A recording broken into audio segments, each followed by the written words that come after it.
Welcome back, developers. Now let's see how we can automate our update process using GitHub Actions. To get started, we will head over to our browsers, and inside there we'll go to the export dashboard. We'll go to access token section, and I'm using an organization account, so I need to create a robot first. We can name this anything. I'll name this dev, and I'll assign admin role to it. After that, I will need to create a token. The token name is export token and generate a new one. I'll copy this, and if you're using a personal account, you can directly head over to the access token section and create a token. You don't need to create a robot first for that. So next we will go to our GitHub repository, and over there we'll go to our settings, and inside there we'll go to actions, and I'll just create a new repository secret. I'll name this export token and just paste it. Remember, this needs to be of name export token, and I'll add the secret. Next, I've created a EAS update.yaml file which will automate the updates for us. Whenever we push to the main branch, it will check for the repository secret called export token and do its job. So let me explain you this line. The EAS update auto, what it will do is, like I'm in the main GitHub branch right now, it will create a new expo branch with the same name, and for the message, it will take the last commit message when we push the code to the main branch. So now let's see this in action.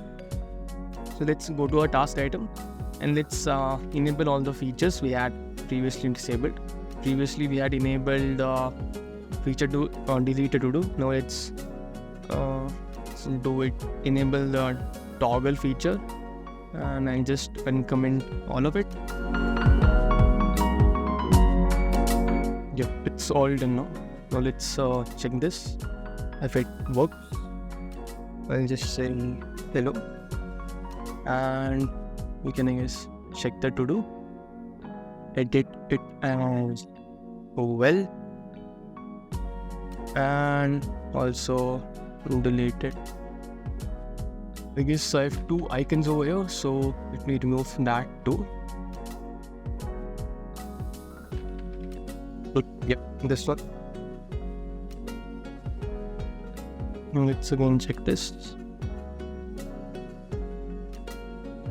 We can check it, we can edit this, and now we can also delete this. Fine. Now we'll send this update to our preview event while we push the code to our main branch. To do that, it's very easy. First, let's also change the color because cyan was looking a bit better, I guess. Go to our header and just uncomment this out and remove this. This looks good. I'll open a new terminal instance. First, we need to create a new branch called main and link it to a channel. Otherwise, what will happen is, inside the update job, what it will do is it will create a new expo branch with the same name on the branch we currently are. But remember, when we create a new branch, that does not point to like any channel, so we won't receive our updates in the preview channel, right? So let's manually create a branch called main. So we can do that by EAS branch create. We will name the branch as main, and we will link the main branch to the preview channel. So we can do that by EAS channel edit. You want to edit the preview channel, and you would like to point the main branch at it. So after doing that, what we will do is we can just get at all the files we'll commit it, and we will set a message called trigger updates to GitHub action, and we will just get push from the main branch. So it has pushed the code to the main branch. Now let's head over to a repository again, and like our action is running, so let's hit on its details. Now look, it is setting up EAS for us. Now it will take some time to run the update, so let's wait until it's running the update.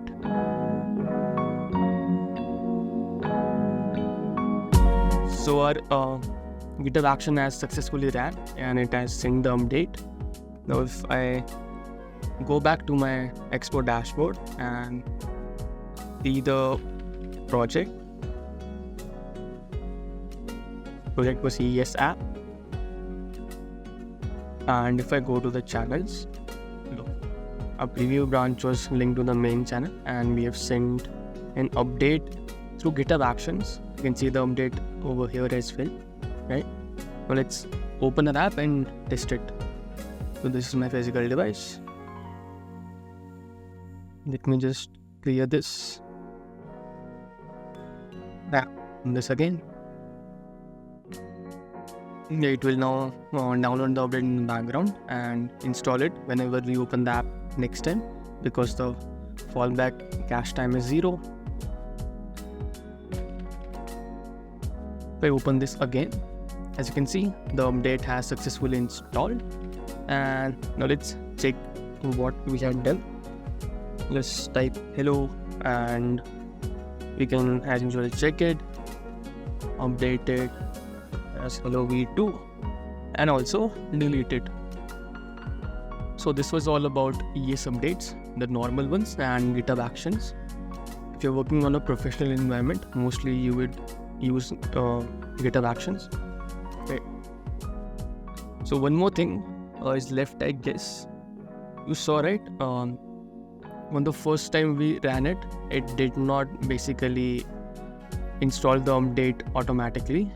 The next time it did, because the fallback cache time was 0. Let me show you that in the documentation as well. Look, fallback cache time is like how long in millisecond to allow fetching OTA updates before falling back to the cached version of the app. Defaults to 0. So this was the reason we were not installing the update in the first run. When we opened the app, it must be between 30,000 milliseconds to 0. So to fix that, if you want to fix that, what you can do is you can come to the EAS in the app.json, and inside the updates key, what you can do is you can assign a new key called as fallback to cache timeout, and we just make it as 5,000 milliseconds. It's 5 seconds, I guess, and that would be fine. Now we have changed our app.json, so we would need to rebuild our project, but that's not the whole point of this video. But you can do this, and what will happen is when we open our application, it will wait for 5 seconds, and if it has downloaded the required assets and updates in 5 seconds, if within 5 seconds your app will directly install the update on the first run itself. So that was all about EAS updates. Thank you.